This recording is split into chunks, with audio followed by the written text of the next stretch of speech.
Welcome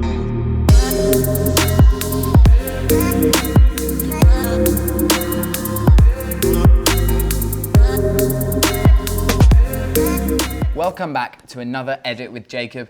This is a really exciting one. We have two incredible images that we're going to be blending together using several techniques we've talked about. We're at the Sheikh Zayed Mosque in Abu Dhabi. We've got two different photos that I'll show you right now. One of this one without the archway and this one here with the archway but full of people, and we're going to see what we can do to combine those two. I've done a few little basic edits, and if you've got those photos downloaded and ready to go, I would follow along and just get those edits done as well now. You can see on the right hand side of the image with the framing, the basic settings that I've done here with exposure, contrast, highlights, shadows, and whites, and a tiny bit on the temperature as well, sorry. And then just a little bit further down, I've done two bits in the luminance, both orange and blue, and then saturation, I've done a little bit in the orange and blue as well.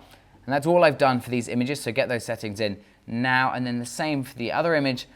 Barely anything. This is literally just a bit of a temperature change and then also some luminance in this image as well. So really basic stuff. We're going to get those sorted. I hope you're on the same page as me now, and we're going to head and put them into Photoshop. Select both images, right click, edit in, open as layers in Photoshop. That's going to open both of these photos within the same project inside Photoshop, making it easier for us to work with them together. Okay, and now they have loaded up in Photoshop and we can get started on editing these. Right, so the goal for this photo, and I'm going to talk you through it now, is basically, I love this framing in this top photo here. I'm actually going to stretch it so it just fills that frame, just like that. I love this photo. I think the framing is fantastic. It's a really great way of drawing your eyes into the image if we've talked about those different compositional elements. But it is full of people. There's a lot of people in this image, and it doesn't really feel like that wow factor because there's a lot of other people kind of in it as well. And we want it empty, we want it looking stunning, and I think we can do that pretty easily. And that's why we have this photo here. So if you look at the other photo behind this, I shot this right from the edge of this area that I'm going to show you right over here. So I shot this just here, looking out onto the rest of the mosque. And it looks really nice. It's empty, it's quiet, but it just doesn't have that same element as where you have the framing. So, the fact I shot both these photos gives me a lot more flexibility when it comes to doing this. If you're trying to put in an archway from another photo, that might be more difficult. But I thought about this ahead of time. I knew there was a lot of people. I knew I liked this arch. So I shot the two photos with the intent of doing this when I got back on my laptop. So the first thing we are going to do is duplicate both of these layers just to be on the safe side in case anything happens. Right click, duplicate layer, and the same for the one below as well. There we go, and we can just drag those to the bottom so they are out the way of everything else. And we can even right click and group from layers just there and put them as copies just in case they're down there out the way and safe. Now, the next thing we're going to do is make a selection, and we're going to make a selection right up here along the top line of where the arches are, as I think that's going to be the safest place for us to cut around. What I'm going to do is just follow the lines really gently. Just go right across, going to go right across to this point over here.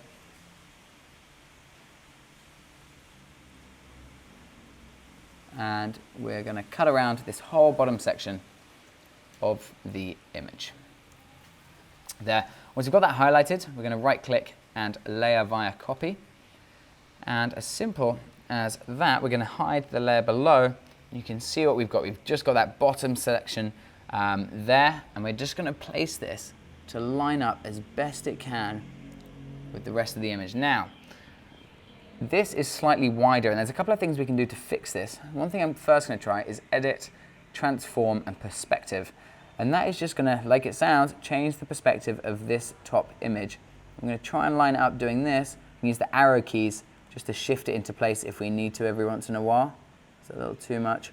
Just then we're going to come up until that kind of fits perfectly. Let's just a tiny bit more. Let's get this just spot on with all those lines. It is a little bit tedious, but once you get it right, oh, Just go back and restart that. That went a little bit off. There we go. Let's just go back in and continue that.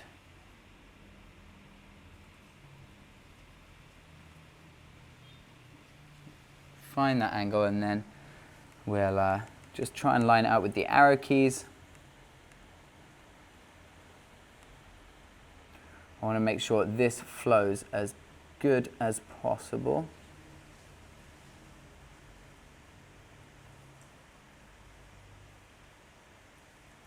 There we go, that's looking pretty perfect right now. Everything's lined up really nicely. If you're happy with the selection, you can see everything on this is lined up nicely. Even in there, that's looking pretty good, and we can sort out that little line. This side as well, looking nice. Again, only small tweaks. We may even just tick it and just tap once on the arrow, maybe twice, just there to even those bits out. And everything along here looking really, really nice and blending near perfectly. Again, using those different transform tools can be perfect for blending this stuff. One thing you do notice though, is this bottom layer is a lot brighter than that top layer. That's a quick little fix that we're gonna do just to match those exposures. A little adjustment layer, and then brightness and contrast, and hopefully with a little bit down on the brightness. Oh, before we do that, make sure that it is selected to the layer below with this button. Just here, it's gonna lock it to the layer below. Just there. Now we're gonna just adjust that bottom layer and get this as spot on as we can. It's about right. You can see it's a little warmer than the rest of the photo though. So what we're going to do is do another layer for color balance and just cool that down, maybe a tiny bit of green as well to balance it. And there we go, that's looking really nice. It's just a lot more consistent with the rest of the image. We zoom out, make sure it's okay. It's got a tiny bit of a purple tint to it still, so I think we're just going to put that to +2. There we go, that is looking near dead perfect. Now, we notice this little mark here and there. All we're going to do is get the brush tool, bring that right down, and we're just going to cheekily just remove some of this. And we've got an opacity right down, we're just going to tap into it and brush away to match those lines as best we can. We'll also just do the same on the top of this, maybe make it a little bigger.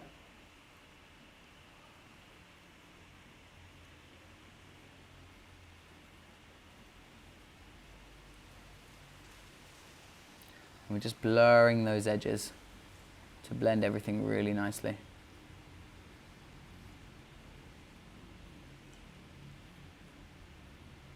That is looking near perfect, I will say.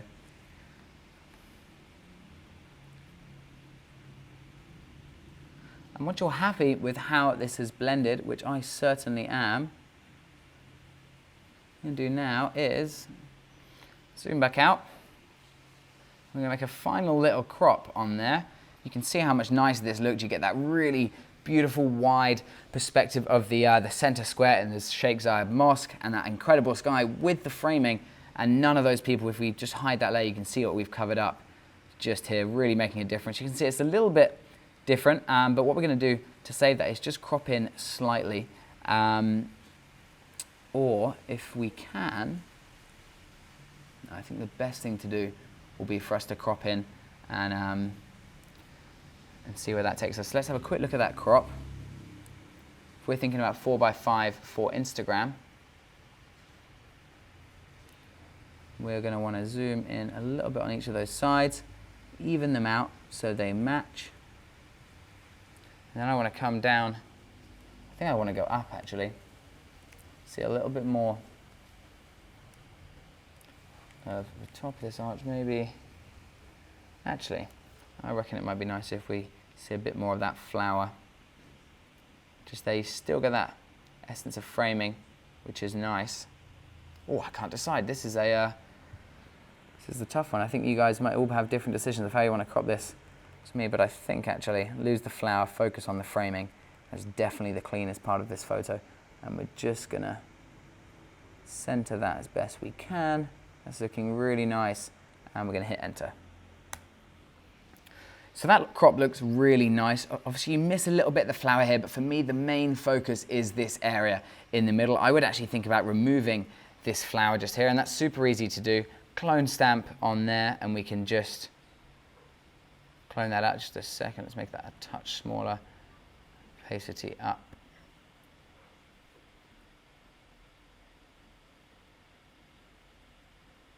Oh, be good to have the top layer selected. Do that once more.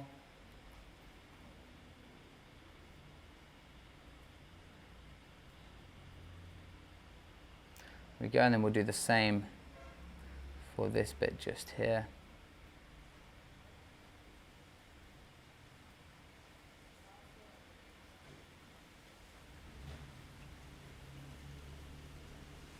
Just clean up this area really nicely.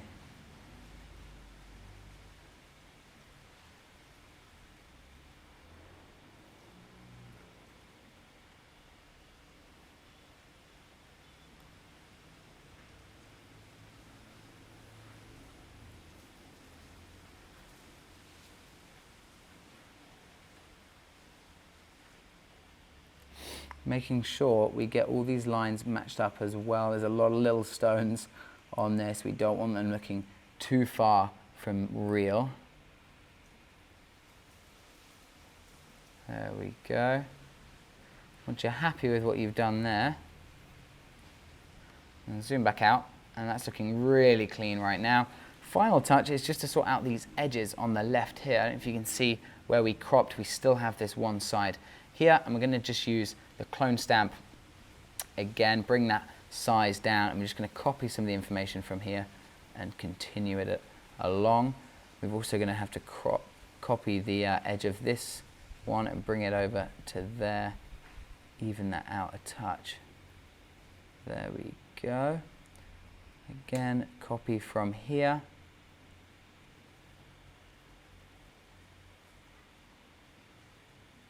What I'm trying to do here is just blend these so you kind of don't see that edge. There we go, that's looking really nice. We've got a little bit of an overlap just there, but I think we can solve that. Just there, perfect. And again, a little bit tedious work here. Got to spend some time doing it, but it will look really good in the end. And on this side as well, same deal. We're just going to clone stamp along that top edge. Further round, just copy that into there. Perfect. And just really creating that area that you can't see straight away, but is kind of what we're envisioning would be there, as we've talked about before. I want to make sure this looks consistent, so let's just move that to there so they're slightly different. Then with a slightly smaller brush, we're just going to go on that inside layer and copy that round just there. Perfect. I think nearly done here.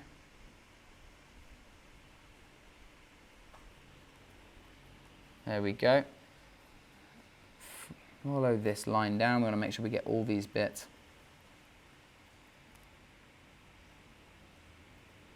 There we go, right down to this bottom line, just there. Copy that line across for a bit of consistency, and this final section down here. And I think, having a quick close look around this image, we have done a really incredible selection around there. And if you've been following and got the same, then hats off to you, because balancing those two, a little bit more here, balancing those two was a little bit tricky. But look at the result of this. Insane. We've got that framing that we wanted. We have removed all of the people. Let's just show what was there before. And it looks incredible. It looks really, really nice. I'm going to take it back into Lightroom now, do some final tweaks that I think are going to really make this image pop. But I am really happy with this. It is a beautiful composition. It looks empty and peaceful, and doesn't look too far from being real either. So let's go ahead and save that back into Lightroom. Okay, and now once that is back in Lightroom, obviously that's going to pop up just here. That's looking really cool. I am really happy with this. And now I want to make those final tweaks just to finish off this image. Let's warm it up a touch. Add a bit of contrast. It's a little bit too much warmth on there.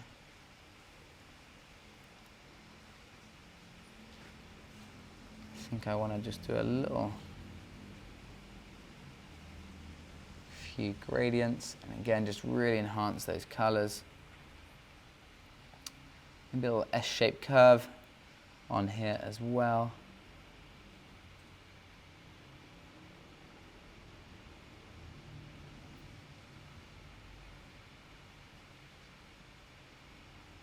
There we go, fantastic. And bring down the blacks for some contrast. I really like this glow around here. I might even try and just enhance that a bit more from the left. Not much with the whites, it's too much, but maybe just with some of this color.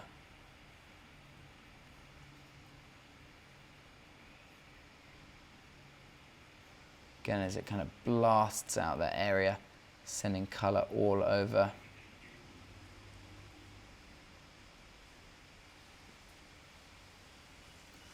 There we go, that's fantastic. And then maybe with a little brush, we'll get some of the whites on there, and I think we'll just paint in some of this area down here just to enhance it. We don't want it getting too dark compared to everything else. It's looking nice there. And then we'll have a quick look at some of the luminance tools to see what we can bring out. You can see if you have to be careful with this. You don't want to go too far and destroy any of the sunset colors. You want to make it stand out all the same. So finding that balance is definitely important.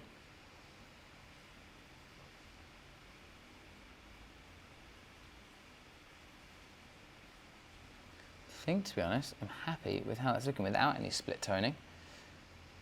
Tiny bit on the exposure, and then bring that down on the highlights, and that between the two is looking really, really nice. Both are nice images, actually, the cooler one and the warmer one. I like those warmer tones. That's definitely a bit of me, and I hope you're able to follow along with that, and I'm really happy with that. I hope you're happy too. I hope your images have come out really nicely as well. I would love to see what you've been doing, and definitely share them on the Facebook group once you have a completed image. If you decided to put a different sky in from me showing you how to put different skies in, or if you chose a different frame, or whatever you might have done, I'd love to see it. Or if you just followed this step by step, I'd love to see how you got there. So definitely share that on the Facebook group, and we're getting some feedback to you as soon as possible. Thanks so much, and see you on the next one.